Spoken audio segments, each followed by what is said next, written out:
ओम नमः सिद्धेभ्यः ओम नमः सिद्धेभ्यः ओम नमः सिद्धेभ्यः।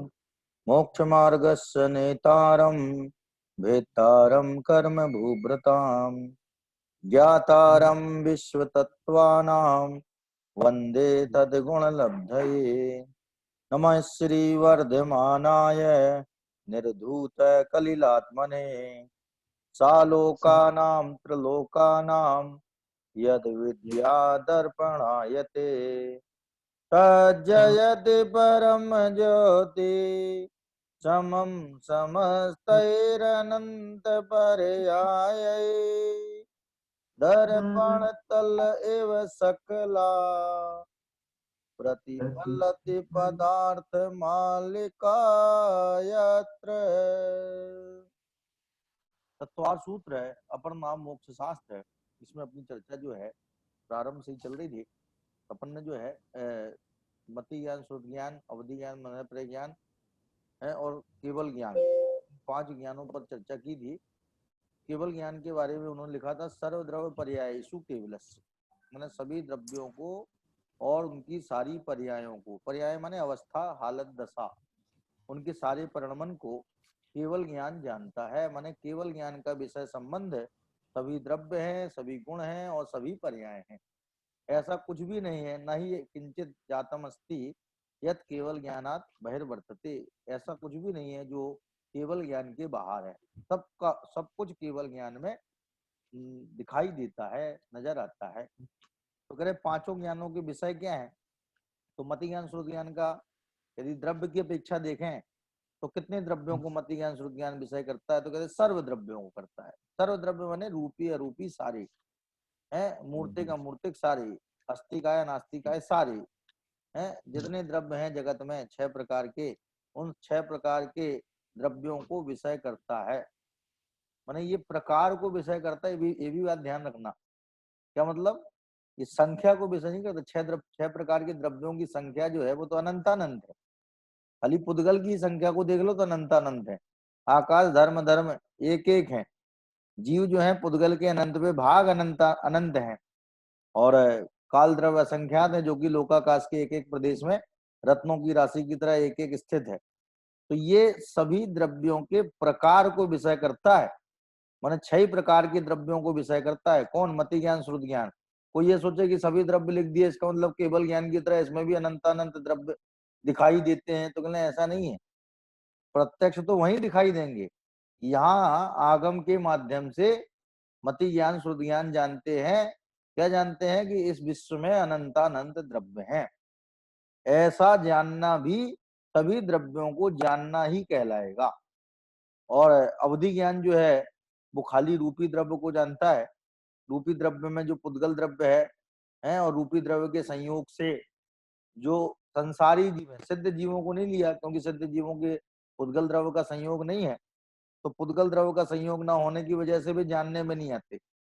यदि सिद्धों के भी किसी पौद्गलिक द्रव्य का संयोग होए, क्या एक क्षेत्रावगाही है शरीर की तरह कोई पौद्गलिक द्रव्य उनके साथ हो, तो वे भी जानने में है। लेकिन पौद्गलिक द्रव्य तो उनके साथ कोई है नहीं, इसलिए संसारी जीवों को अवधि ज्ञान विषय करता है। और मन परिज्ञान जो है वो भी रूपी द्रव्यों को विषय करता है। और केवल ज्ञान सर्व द्रव्यों को विषय करता है। ऐसा कोई द्रव्य नहीं है जो केवल ज्ञान के अंदर समाया ना हो। क्या? प्रत्येक द्रव्य, प्रत्येक गुण, प्रत्येक पर्याय सब कुछ केवल ज्ञान में मिलेगा। हाँ, कौन है जी? हाँ जय जी, बताइए जी। जय जन पंडित जी। हाँ जय जन की बताइए जी। ये छोटे दादा की जो क्रमबद्ध पर्याय की हाँ हाँ पुस्तक है, पुस्तक है। हाँ जी, हाँ जी है। उस पे पेज नंबर 25 पे अपने कल जो डिस्कशन हुआ था, हाँ हाँ हाँ उसमें उसका आंसर दिया मैंने। हाँ। सर्वज्ञ के ज्ञानानुसार पदार्थों का परिणमन नहीं होता, हम्म। किंतु पदार्थों के परिणामानुसार सर्वज्ञ के ज्ञान में परिणमन या झलकाव होता है। तो जो अपना कल क्वेश्चन था। वो यदि आप छोटे दादा से डायरेक्ट भी पूछेंगे ना, कि हमसे डायरेक्ट भी ऐसे ही पूछे, हम लोग छोटे दादा बोलते हैं तो गुरुजी हैं वो। मैंने करीब करीब 12 साल हमने उनका सानिध्य प्राप्त किया, सन 90 से लेकर 2002 तक। सन 90 से 2002 तक 12 साल हम जयपुर में थे और हमने उनका बहुत ही निकट से सानिध्य प्राप्त किया। यदि हम डायरेक्ट भी उनसे पूछेंगे ना कि भाई साहब इससे ये बात से बोलने से ऐसा लगता है कि भाई ज्ञान का परिणमन जो होता है वो वस्तु के परिणमन अनुसार होता है, तो फिर ज्ञान का परिणमन वस्तु के अनुसार हो गया क्या? और वस्तु का परिणमन ज्ञान के अनुसार होता है ऐसा माने तो वस्तु का परिणमन ज्ञान के अनुसार हो गया। तो वो दोनों ही बातों को डिनाई करते हैं। वो व्यवहार कथन इसमें, है, हाँ, वो माने कथन इसमें ये, होगा, व्यवहार कथन माने हाँ, अजय जी। पंडित जी इसमें ये बताया कि दोनों का काल एक है। हाँ, दोनों का काल एक है, ये बात तो बिल्कुल सही है। माने यहाँ जानना हो रहा है, वहां परिणमन हो रहा है, लेकिन काल एक है, वो वर्तमान काल की अपेक्षा एकता खड़ी होगी, भूत और भविष्य की अपेक्षा थोड़ी खड़ी होगी। हाँ, तो मतलब वर्तमान के। भूत का तो परिणमन हो ही नहीं रहा है, 12 वर्ष बाद जलनी है द्वारका और दिख अभी रही है। तो भविष्य का परिणमन हो रहा है और वो अभी दिख रहा है, तो परिणमन है कहाँ?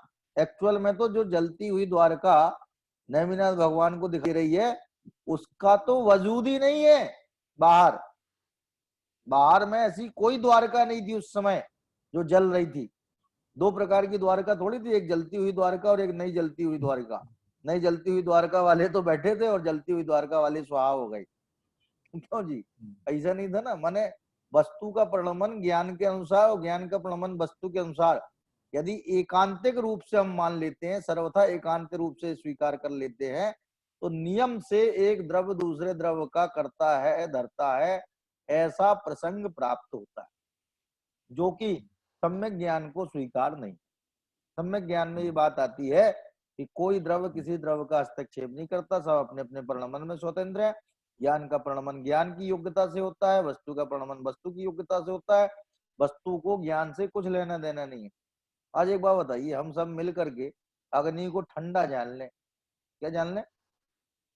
हम अपने ज्ञान में अग्नि को ठंडा जान लें, और न केवल जान लें बल्कि एक विज्ञापन बना करके, ज्ञप्ति दे करके डीएम को कि भाई आज से अग्नि ठंडी होगी, और जितने वासिंदे हैं उस नगर के, जैसे आप नागपुर नगर की हो तो आपके नागपुर नगर के वासिंदे जो हैं डीएम को एक विज्ञप्ति दे दें कि साहब आज से अग्नि ठंडी होगी, सबके हस्ताक्षर उसमें होंगे। तो बताइए डीएम उसको एक्सेप्ट कर लेगा कि नहीं करेगा? वही कहते हैं कि भैया कौन सी गलत चीज तुम उठा लाए हो, अग्नि तो जग जाहिर है कि गर्म होती है। और हम मान भी लेते हैं तुम लोगों का समूह देख करके, चलो तुम्हारी विज्ञप्ति को स्वीकार भी कर लेते हैं। अग्नि को ये बात स्वीकार है क्या? अग्नि से भी तो पूछ लो कि वो ठंडी होना चाहती है कि नहीं होना चाहती है। माने हमारा परिणमन, हमारे ज्ञान का परिणमन जो है वस्तु स्वभाव को उसके हिसाब से परिणमन नहीं कराएगा, और वस्तु स्वभाव का परिणमन हमारे ज्ञान में परिणमन नहीं कराएगा।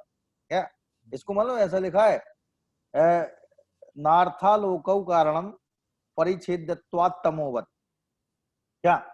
और फिर उसमें आगे लिखा उसके उदाहरण में कि केसुंडुक ज्ञान वन नक्तंचर ज्ञान वच्च। क्या मतलब? कि वो उसमें लिखा कि पदार्थ और प्रकाश ज्ञान के कारण नहीं है। और उदाहरण ये दिया कि केस में उंडुक का ज्ञान हो रहा है। केस में, केस माने बाल, क्या? केस, केस तेल होता ना, केस तेल, बालों का तेल, तो केस माने बाल, और वो केस जो है उसमें उंडुक का ज्ञान हो रहा है। किसे? कि वो एक के बड़े करली बाल थे, तो वो बच्चा पढ़ रहा था और वहां पर मंद मंद हवा चल रही थी और उसमें मच्छर जो है आ रहे थे, तो वो पढ़ने में बड़ा तल्लीन था, और उस तल्लीनता में वो उन बालों को इस तरह से हटा रहा था और मन में ऐसा विकल्प कर रहा था यहाँ बड़े मच्छर हैं। माने अपने ही बालों को, जो कि बार बार उसके आंखों के आगे आ जाते थे, बड़े बड़े बाल थे, क्योंकि मुंडन करवाया नहीं था उसके बच्चे के, उसके मुंडन करवाया नहीं था। उनको फिक्स था कि भाई इतने साल में करवाएंगे मुंडन। अब वो बचपन के बाल वही बड़े होते रहे, घुंघराले बाल थे तो घुंघराले थे, घुंघराले होते रहे बड़े बड़े। अब वो इस भाव से उनको हटा देता था कि यहाँ बहुत मच्छर है। तो उसमें लिखा कि केस में उंडुक का ज्ञान हो रहा है। यदि पदार्थ ज्ञान का कारण है तो जो पदार्थ है उसी का ज्ञान होना चाहिए ना, जो नहीं है उसका क्यों ज्ञान हो रहा है? वहां तो केस है तो केस का ज्ञान होना चाहिए, और उंडुक माने मच्छर नहीं है तो मच्छर का ज्ञान नहीं होना चाहिए। तो उसमें सिद्ध किया भैया ज्ञान अपनी योग्यता से होता है, पदार्थ की मौजूदगी गैर मौजूदगी उसमें कोई कार्यकारी नहीं। द्वारका नगरी जब जलेगी जलेगी, लेकिन दिख तो अभी रही है जलती हुई, ये तो ज्ञान की योग्यता है। और खाली द्वारका नगरी जलती 12 वर्ष बाद ही थोड़ी दिख रही थी, उस 12 वर्ष बाद क्या होगा, अनंत काल का दिख रहा था ना। माने द्वारका नगरी का भविष्य खाली 12 वर्ष का दिख रहा था कि अनंत काल का दिख रहा था? अनंत काल बाद इस द्वारका नगरी में क्या से क्या होएगा, सब कुछ नजर आ रहा है। माने केवल ज्ञान में पदार्थों के अनुसार ज्ञान होता है, ऐसा नहीं है। और केवल ज्ञान में जैसा ज्ञान होता है वैसा पदार्थों में प्रणमन होता है, ऐसा भी नहीं है। ये तो इनमें ज्ञेय ज्ञायक संबंध है। कौन संबंध है? ज्ञेय ज्ञायक संबंध। ज्ञान का ज्ञेयों के साथ यदि कोई संबंध है तो वो ज्ञेय ज्ञायक संबंध है। और ज्ञेय ज्ञायक संबंध को संबंध कहना संबंध के संबंध में भ्रांति है। एक्चुअल में वो कोई संबंध ही नहीं है। क्या? ज्ञेय ज्ञायक संबंध को संबंध कहना संबंध के संबंध में भ्रांति है। क्यों? क्योंकि वो कोई संबंध ही नहीं है। क्या माने हमने किसी को जाना, उसने हमें जाना, तो हम लोग संबंधी हो गए क्या? हमने उसको जान लिया, वो उसने हमें जान लिया, तो हम लोग तो संबंधी हो गए साहब। तो उस हिसाब से तो केवली भगवान जो है अनंतानंत द्रव्यों के संबंधी हो गए, क्योंकि वो तो अनंतानंत द्रव्यों को जानते हैं। हम लोग तो बहुत थोड़े से पदार्थों को जानते हैं, गिनती के लोगों को जानते हैं हम। अबे तो भूत के अनंत लोगों को, वर्तमान के अनंत लोगों को, भविष्य के अनंत जीवों को जानते हैं। तो वो तो सब संबंधी हो गए। जानने से क्या संबंध बन जाता है क्या? किसी को कोई जान ले तो उससे क्या संबंध बनेगा? बस कहने कहने का संबंध है कि ये क्या एक संबंध है। एक्चुअल में कोई संबंध नहीं है ये। जैसे ज्ञेय ज्ञायक संबंध कोई संबंध नहीं है, उसी तरह निमित्त नैमित्तिक संबंध भी कोई संबंध नहीं। क्या? असली संबंध तो व्याप्य व्यापक संबंध है। कौन सा संबंध है? व्याप्य व्यापक संबंध, जो एक द्रव्य में उसी की पर्याय के साथ होता है। जैसे मिट्टी घड़े की करता है, तो मिट्टी का घड़े के साथ क्या संबंध है? कि मिट्टी है व्यापक, घड़ा है व्याप्य। मिट्टी घड़े में पसरी हुई है, तो जिसमें पसरे उसका नाम व्याप्य, और जो पसरने का काम करे, फैलने का काम करे, उसका नाम व्यापक। तो मिट्टी ने पसरने का काम किया, फैलने का काम किया, कहां पे किया? कि घड़े में किया, तो घड़ा हुआ व्याप्य और मिट्टी हुई व्यापक। तो मिट्टी और घड़े के बीच में व्याप्य व्यापक संबंध है, ये एक्चुअल संबंध है। इसी वजह से घड़े की एक्चुअल कर्ता मिट्टी है और अनएक्चुअल कर्ता जो है वो कुम्हार है। कुम्हार भले ही व्यवहार में, लोक में, सारे जगत में है, जिससे पूछो वो कहे कि कुम्हार ने घड़ा बनाया, लेकिन किसी के कह देने से, किसी के मान लेने से, किसी के जान लेने से उस मिट्टी को कोई फर्क नहीं पड़ता। वो तो अपनी योग्यता से घड़े का निर्माण करती चली जा रही है, बदस्तूर करती चली जा रही है। उसके कोई श्रेय दे या न दे, या उसके श्रेय को छीन ले, उसे कोई फर्क नहीं पड़ता। क्या? जैसे वो कहते हैं ना, जंगल में मोर नाचता है तो वो अपनी मस्ती में नाचता है, कोई उसे देखे या न देखे, या कम देखे या ज्यादा देखे या बिल्कुल ना देखे, तो उसके नाचने में कोई फर्क नहीं पड़ता। उसी प्रकार से पदार्थ का प्रणमन जो होता है, तो उसे कोई देखे न देखे, अनदेखी कर दे, या उसके बारे में कोई श्रेय उसे न दे, तो भी पदार्थ को प्रणमन नहीं, फर्क नहीं पड़ता। पदार्थ तो अपनी रफ्तार से प्रणम रहा है, और उस प्रणमन को भगवान अपनी रफ्तार से जान रहे हैं। क्या? उन्होंने, उनके पास में जानने की क्रिया है और इसके पास में जनाने की क्रिया है।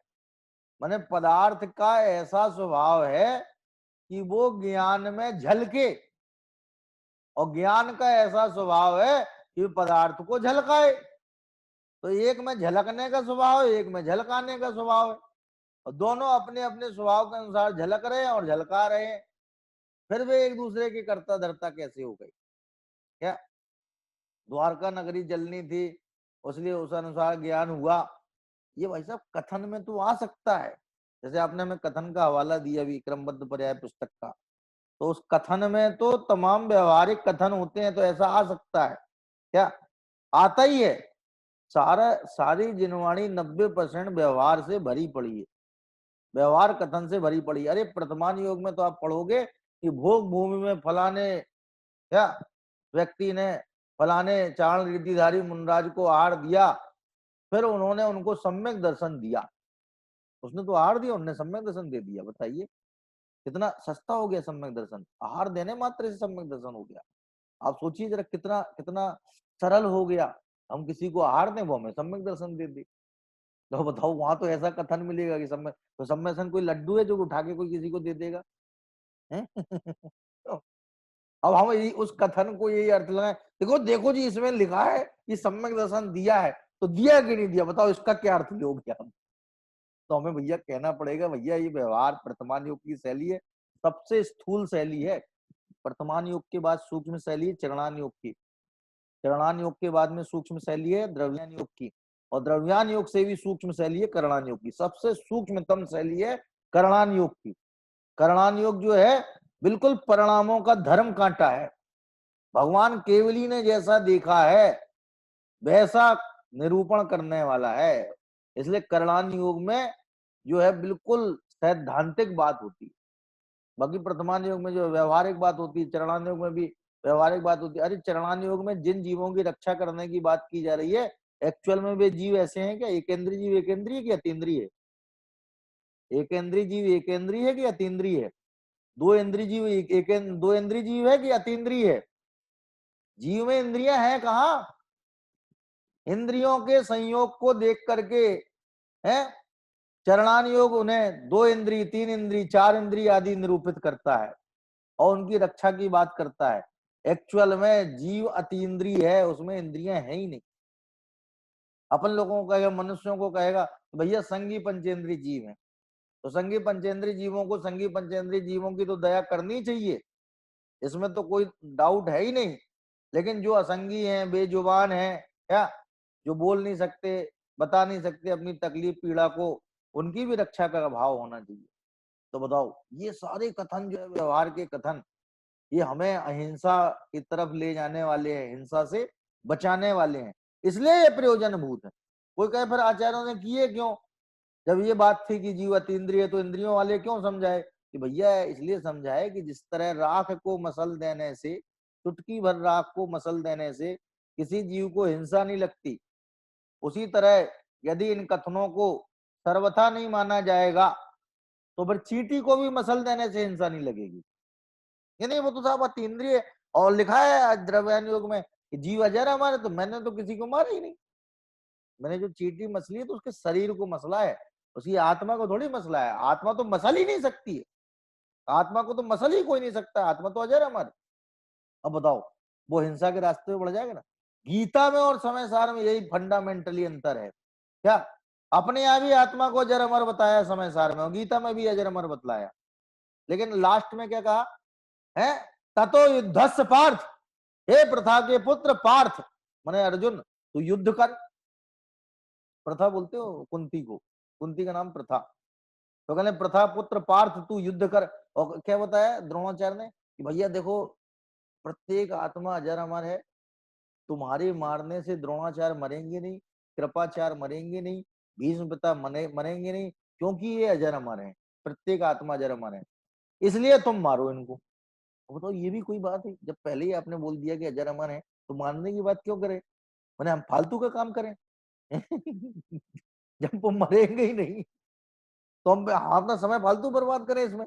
पहले ही तुमने कह दिया कि भाई मरेंगे नहीं, क्यों? मैंने इस प्रकार का उपदेश तो सेम लगेगा।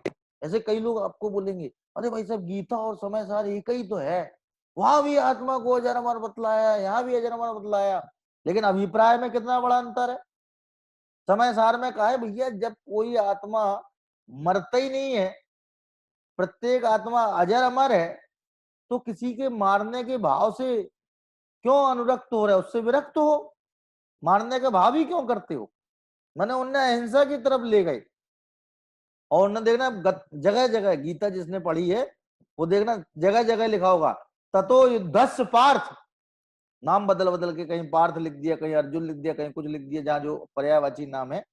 तो मैंने कहने का आशय ये है कि हमारे यहाँ उपदेश भी वही है, लेकिन अभिप्राय जो है विशुद्ध अभिप्राय है, अभिप्राय में अहिंसा का पोषण है, इसलिए वहां बात अलग प्रकार से की जाती है, सिद्धांत का अर्थ अलग लिया जाता है और वहां पे अर्थ अलग लिया जाता है। इसलिए व्यवहारिक कथन बहुत मिलेंगे, ये भी मिल जाएगा, इसलिए पदार्थ के परिणाम अनुसार ज्ञान होता है।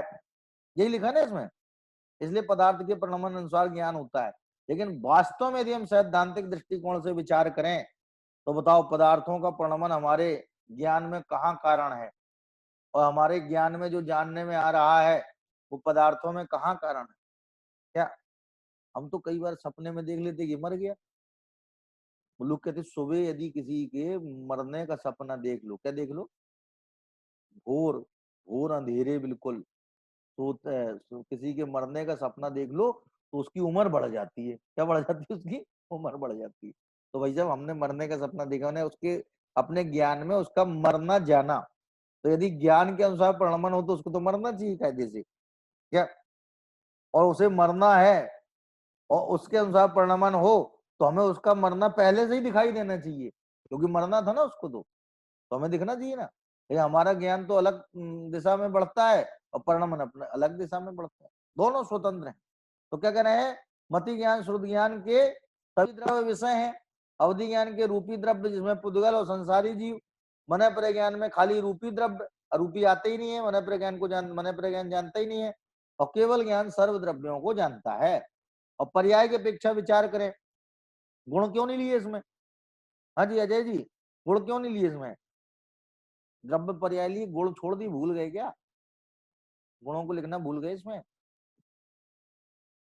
द्रव्य पर्याय लिए। हाँ, गुण क्यों नहीं लिए हैं? पता नहीं पंडित जी। कल मैंने बताई थी वैसे एक बात अब फिर से बताता हूँ मैं आपको। देखिए ऐसा है, पर्यायों का पर्यायों का जो परिणमन है वो अनित्य है। कैसा है? अनित्य है। और द्रव्य कैसे हैं? नित्य है। तो गुणों की नित्यता तो द्रव्य में समाविष्ट हो गई, समाहित हो गई। गुणों की नित्यता द्रव्य में समाहित हो गई और गुणों की अनित्यता पर्याय में शामिल कर ली गई। तो अब नित्य नित्यता, नित्यता दोनों आ गए, तो फिर गुण की अलग से जरूरत क्यों रही? माने गुणों की अनित्यता पर्याय में आ गई, गुणों की नित्यता द्रव्य में आ गई। दूसरी बात, एक और दूसरा पहलू इसका, कि गुणों का अभेद द्रव्य में आ गया और गुणों का भेद पर्याय में आ गया, तो अलग से फिर गुण की बात ही नहीं की उनने। है सर्वद्रव्य पर्यायेषु केवलस्य, मूल सूत्र में द्रव्य पर्याय दिया, गुण दिया ही नहीं है। तो कोई सोचे गुण छोड़ दिया क्या उमा स्वामी महाराज ने, या तो सूत्र में कहीं लिखा हो सर्वद्रव्य गुण पर्यायेषु केवलस्य, तो पता नहीं वहां से चला आता वो गुण कहीं छूट गया हो बीच में, लेकिन ऐसा नहीं है। प्राचीनतम प्रतियों में भी जितनी भारत में तत्वार सूत्र की प्रतियां उपलब्ध हैं, सब में गुण शब्द लिखा ही नहीं है, सूत्र ऐसा ही है, ऐसे ही एज इट इज है। माने कम से कम ये बात तो 100% सही है कि तत्वार सूत्र के सूत्रों के संदर्भ में किसी प्रकार के पाठांतर की संभावना नहीं है, सब जगह एक से पाठांतर उपलब्ध होते हैं। इसकी वजह यह है कि तत्वार सूत्र शुरू से, जब से उमा स्वामी महाराज ने इसे लिखा है, तब से भारतवर्ष में दिगंबर जैन समाज में और श्वेतांबर जैन समाज में ये निरंतर पठन पाठन का विषय रहा है। एकमात्र ग्रंथ ऐसा है जो दोनों समाज में समान रूप से समादृत है और समान रूप से इसकी पठन पाठन होता है, इसकी पढ़ाई होती है। और कोई ग्रंथ ऐसा आप नहीं कॉमन बता सकते हो कि जो श्वेतांबरों को भी मान्य हो और दिगंबरों को भी मान्य हो। लेकिन तत्वार सूत्र एक विलक्षण ग्रंथ है। इसका वैशिष्ट ही ये है कि दोनों समाज में ये पूर्ण रूप से पढ़ाया जाता है, समझा जाता है। तो कह रहे हैं गुणों को क्यों नहीं लिया, कि गुणों का परिणमन पर्याय में आ गया और गुणों की नित्यता द्रव्य में चली गई, गुणों का भेद पर्याय में आ गया और गुणों का अभेद द्रव्य में चला गया, इसलिए गुणों की बात चर्चा अलग से नहीं की। तो कह रहे हैं पर्याय कैसी हैं मति ज्ञान श्रुत ज्ञान में, कि कुछ पर्याय जानने में आएंगी, बाकी सारी नहीं आएंगी, थोड़ी सी जानने में आएंगी। भाई जितना क्षयोपम होगा उतना ही तो जानने में आएगा। जितना मति ज्ञानावरण कर्म का क्षयोपम होगा उतना मति ज्ञान जानेगा, जितना श्रुत ज्ञानावरण कर्म का क्षयोपम होगा उतना श्रुत ज्ञान जानेगा। तो वो श्रुत ज्ञानावरण कर्म का क्षयोपम के निमित्त से मति श्रुत ज्ञान जानता है, मति ज्ञानावरण कर्म के क्षयोपम के निमित्त से मति ज्ञान जानता है, लेकिन मति ज्ञान के जानने का कर्ता स्वयं मति ज्ञान है, मति ज्ञानावरण नहीं है। श्रुत ज्ञान के जानने का कर्ता स्वयं श्रुत ज्ञान है, श्रुत ज्ञानावरण नहीं है। एक्चुअल में उपादान कारण कर्ता होता है, निमित्त कारण उपस्थिति करता होता है। निमित्त कारण क्या होता है? उपस्थिति करता होता है। कैसे? कि वो जब कार्य होता है उस समय उपस्थित होता है, उसकी उपस्थिति अवश्य होती है, उपस्थिति से इंकार नहीं है, कर्तृत्व से इंकार है। कर्तृत्व को डिनाई किया है क्या? उपस्थिति को डिनाई नहीं किया है। यदि कोई उपस्थिति को भी उड़ा दे तो एकांति हो जाएगा, उसको क्या उपादान का एकांत हो जाएगा। काय का एकांत? उपादान का एकांत। माने निमित्त को या तो कर्ता मान ले तो वो निमित्त एकांति, निमित्त को कर्ता मान ले तो वो निमित्त एकांति। क्या कि वो साहब जब समोसरण में जाएंगे ना तो भगवान की दिव्य ध्वनि साक्षात सुनने मिलेगी, तो आत्म कल्याण तब कर लेंगे, हो ही जाएगा। भगवान की दिव्य ध्वनि करा ही देगी कल्याण हमारा। बहुतों को तारा है भगवान ने, हमें नहीं तारेंगे। तो ये निमित्त को कर्ता मान रहा है। क्या मान रहा है? निमित्त को कर्ता। भगवान की वाणी से किसी को सम्यक दर्शन होता है क्या? होता है क्या? ये स्वयं के पुरुषार्थ से होता है। भगवान की वाणी थी, दिव्य ध्वनि सुन रहा था कौन? भगवान महावीर का जीव मारीच बन करके, क्या? और उसने विरोध किया।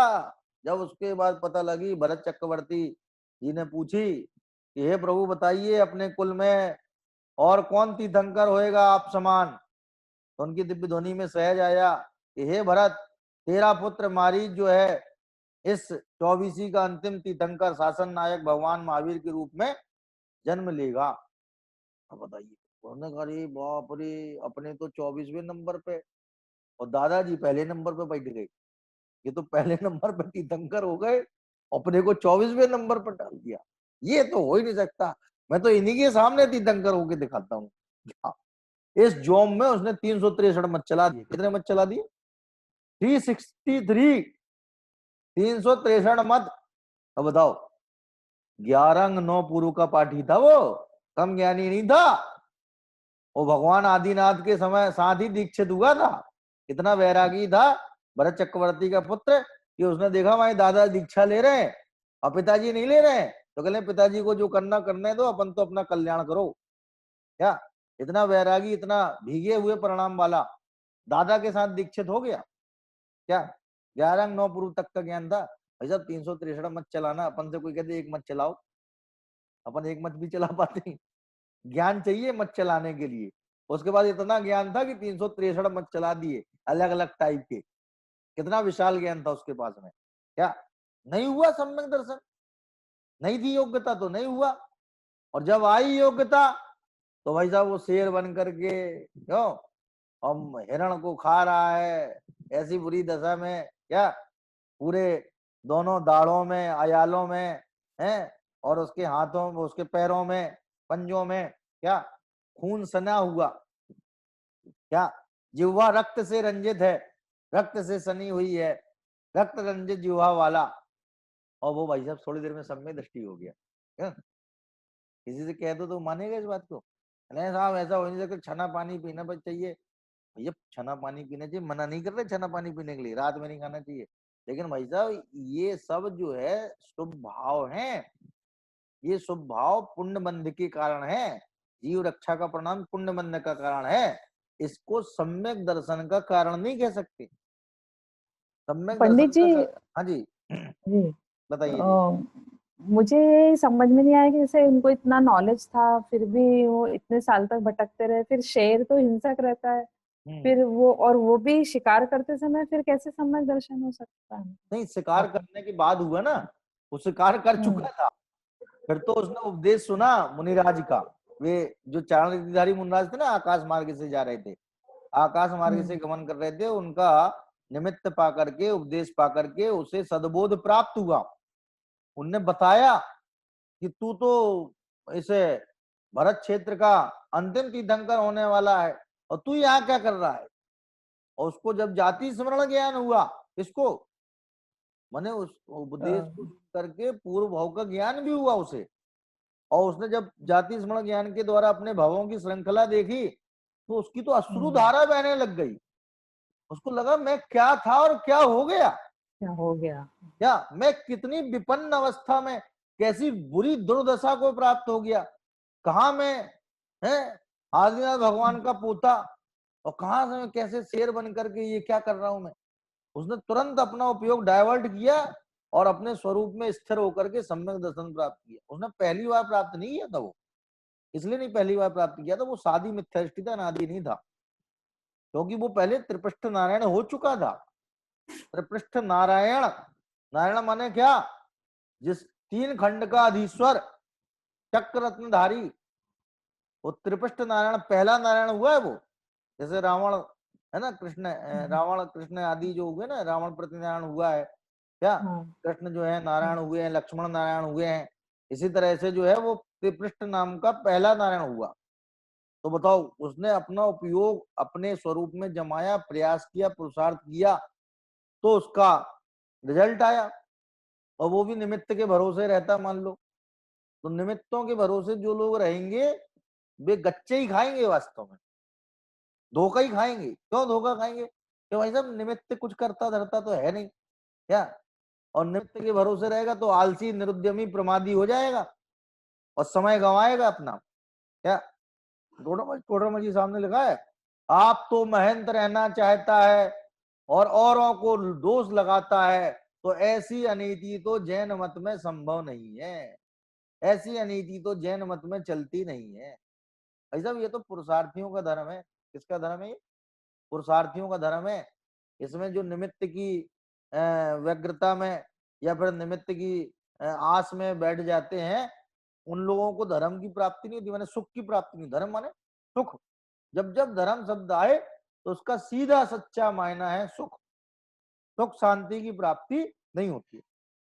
तो वो ऐसा हिंसक जीव भी हिंसा के मार्ग को यदि छोड़ दे और अहिंसक मार्ग को अपना ले, तो यही तो प्राग भाव प्रध्वंसा भाव बतलाता है कि कोई पहले अज्ञानी था तो ये नहीं कि वो हमेशा ज्ञानी रहेगा, पुरुषार्थ के द्वारा ज्ञान प्राप्त कर सकता है। तो उसने जो है पुरुषार्थ किया और तत्काल सम्यक ज्ञान, सम्यक दर्शन की प्राप्ति की। लेकिन उसके बाद उस शेर ने मांस को हाथ भी नहीं लगाया, मुंह नहीं लगाया मांस को क्या। अब वो मांस खा सकता था, उसके दांतों की और आंतों की बनावट, उसकी संरचना ऐसी थी, घास नहीं चबा सकता, घास नहीं पचा सकता। कौन? तो उसने समाधि मरण ले लिया। किसने? शेर ने। वहां से मर के स्वर्ग में उत्पन्न हुआ वो। तो बताओ, सम्यक दर्शन होने के बाद तो तमाम हिंसा का रास्ता उसने छोड़ दिया ना, पूरा का पूरा, बल्कि जीवन चला गया। माने उस शेर का जो जीवन था, उस जीवन चले जाने की कीमत पर भी उसने मांस का सेवन नहीं किया। ये मरना होगा तो मरना हो जाएगा क्या, लेकिन मांस नहीं खाऊंगा। और इस तरह से उसने अपना जीवन सुधार करके, वो 10 भावों की जो कथा है ना, वो सब सुधरने की क्रम है। और सुधरते सुधरते जो है भगवान महावीर के रूप में जो है वो यहाँ पर जन्मे। तो ये सारे कथानक, पौराणिक कथानक हमें इस बात के की सूचना देते हैं कि वास्तव में देखा जाए पुरुषार्थ हर हालत में किया जा सकता है। पुरुषार्थ के लिए कोई एक विशेष मुकर्रर जगह होनी चाहिए, मुकर्रर काल होना चाहिए, है वातावरण वैसा होना चाहिए, ऐसा नहीं है। पुरुषार्थी को हर समय, हर काल, हर जगह उसके लिए सूटेबल हो जाती है। और जिसको नहीं करना है तो वो कहेगा नाच न जाने आंगन टेढ़ा। तो भैया हम नाच इसलिए नहीं पा रहे ना, आंगन टेढ़ा है यहाँ पे। यदि ये आंगन सीधा आप करवा दीजिए, फिर देखो हम कैसा नाच के आपको दिखाते हैं क्या। तो समझ जाएगा इसको नाचना नहीं आता है, ये आंगन सुधारने की बात कर रहा है क्या। उसी प्रकार से जिससे पुरुषार्थ नहीं करना है, वो तरह तरह के एक्सक्यूज निकालता रहेगा, बहाने बनाता रहेगा और कहेगा नहीं साहब वो तो ऐसा है, ऐसा है, ऐसा है। तो आचार्य कहते तुम किसे ठग रहे हो? अपने आप को ही ठग रहे हो। तो पंडित आत्मवंचक। जी हाँ जी जी, जब बताइए। तक उदय नहीं आता है तो तब तक उनका मन भी नहीं लगता है ना। किनका? जैसे कोई करना भी चाहता है ना ना ना। कि जिससे अच्छा, पुरुषार्थ करना नहीं है। नहीं, मन लगता, मन तो अपन लोग जहां लगाना चाहते लगा लेते, नहीं लगा लेते बताओ। या उदय की बाट जो होते हैं कि देखो हमारे जब टीवी देखने का उदय आएगा तो हम टीवी देखेंगे भाई साहब। जब टीवी देखने का उदय आएगा हमारे, अभी तो उदय आया नहीं है, जब आएगा तो हम खुद ब खुद टीवी देखने लग जाएंगे। टीवी देखने के पहले हम कभी इस बात को सोचते हैं क्या कि हमारा उदय आएगा तब तब हम नहीं टीवी? सोचते।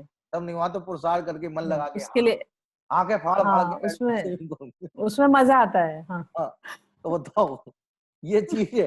अपन इसमें भी तो कह सकते हैं ना कि भाई यदि अपना उपयोग यहाँ लगाना है तो पहले यहाँ मजा आना चाहिए। इसलिए धर्म के क्षेत्र में यदि मजा नहीं आता ना किसी को, तो वो ज्यादा दिन तक धर्म के क्षेत्र में नहीं रहेगा। नहीं रह सबसे सकता। पहली शर्त है मजा आना चाहिए उसको। भाई जब धर्म आनंदमय है, कष्टमय है, दुखमय नहीं है। क्या धर्म का मतलब क्या है? आनंद, सुख, शांति। तो हमें मजा आता है, इसलिए हम धर्म का भाव करते हैं, धर्म करते हैं। और यदि किसी को जबरदस्ती मार मार मुल्ला, जैसे किसी को नहीं बनाया जा सकता ना, मार मार मुल्ला बना सकता, किसी को नहीं बना सकता है, तो किसी को जबरदस्ती बिठा दो तो थोड़ी देर तो बैठेगा और फिर भाग जाएगा, वो उठ के भाग जाएगा, अरे यार जब मन नहीं लग रहा तुम्हारा तो उसके सारी ऊपर से चली जाएगी, सारी बात जो है ऊपर से निकल जाएगी। ये पता नहीं वो क्या कह रहे थे, क्या समझ में नहीं आई, वो बहुत क्लिष्ट बात कर रहे थे, बहुत कठिन कठिन बात कर रहे थे। अच्छा तुम्हें टीवी पे जो आता है वो सब समझ में आता है? हैं? वो इंग्लिश बोलने वाले लोग, हिंदी और इंग्लिश मिला करके बोलने वाले लोग, उनकी सारी भाषा समझ, हाँ वो बहुत अच्छा लगता है। वो हम कपिल शर्मा का शो देखते हैं, बहुत अच्छा लगता है। वहां पे तो हमारा मन लगता है। क्यों? माने हम उदय की प्रतीक्षा वहां नहीं करते, अपने पुरुषार्थ से मन लगा के उस काम को करने लग जाते हैं। तो यदि हमें धर्म के क्षेत्र में भी यदि मजा आता है तो वहां पर भी हमें उदय की प्रतीक्षा करने की जरूरत ही नहीं। क्या? ये बिल्कुल सीधा सीधा लॉजिक है। माने जहां पर हमारी रुचि होगी, उपयोग अपने आप वहां ही जाएगा, और जहां रुचि नहीं होगी वहां कोई 100 बार भी कहे तो उपयोग नहीं जाएगा। वो चीज रुचि समझ में नहीं आएगी तो आएगी नहीं। इसलिए हम अपने जीवन में देखें तो जिस चीज की रुचि होती है वो जल्दी समझ में आती है, जल्दी हम सीख जाते हैं। क्या? और जल्दी हम उसका प्रयोग करने लगते हैं। किसी को कार चलानी सीखनी है तो जरूरी थोड़ी को ड्राइविंग स्कूल में जाए, 2-4 बार कार ले जाए, नहीं एक आध 2 बार भिड़ा दे, सीख जाएगा बहुत बढ़िया आराम से। क्या है? उसको रुचि थी और रुचि तो सीख गया, और रुचि नहीं होती क्या, और वो ड्राइविंग स्कूल में भी जाता तो भी क्या होता, तो नहीं सीख पाता। तो एक कार सीखने के लिए भी रुचि की दरकार है, लौकिक काम के लिए भी रुचि की दरकार है। तो हम कैसे समझ लें कि धार्मिक काम के लिए बिना रुचि के काम हो जाएगा? धार्मिक धार्मिक काम भी वैसा रुचि के बिना नहीं होता है, और रुचि हम सबको है, इसलिए अपन लोग यहाँ पर अध्ययन कर रहे हैं। इसी की विशेष चर्चा अपन कल फिर करेंगे। जय जय।